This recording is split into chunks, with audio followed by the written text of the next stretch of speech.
यानी कि गमज़दा इंसान गम बांटता है, जिसके पास खुशी होती है वो इंसान खुशी बांटता है।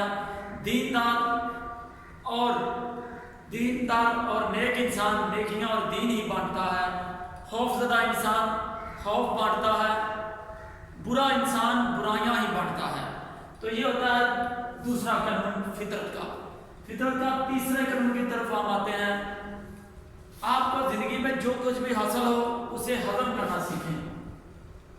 आपको जिंदगी में जो भी हासिल हो उसे हजम करना सीखें। ये होता है जी तीसरा कानून फितरत का। ये भी हो है तो कड़वा, लेकिन ये भी हकीकत पर मबनी है। यानी कि आपको जिंदगी में अल्लाह ताला ने जो भी मुकाम दिया है, जो भी मर्तबा दिया है, कोई पैसा दिया है, वो आपको हजम करना आना चाहिए। अगर हजम नहीं होगा तो फिर जैसे कि खाना हजम नहीं होता तो बीमारियां आ जाती हैं और बीमारियां बढ़ती रहती हैं। इसी तरह अगर आपके पास मालो सरबत है, वो हजम ना करेंगे तो रियाकारी और दिखावा आप में आ जाएगा।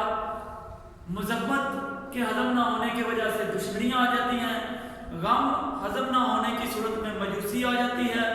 इक़्तिदार और दौलत हजम ना होने की सूरत में खतरात बढ़ते हैं। तो ये तीन कवानीन है, इनकी वजाहत भी मैंने कर दी है। इन तीन कवानीन पर अमल अगर आप जिंदगी में करेंगे तो आपकी जिंदगी पुरसकून और कामयाब इंसान की जिंदगी गुजरेगी।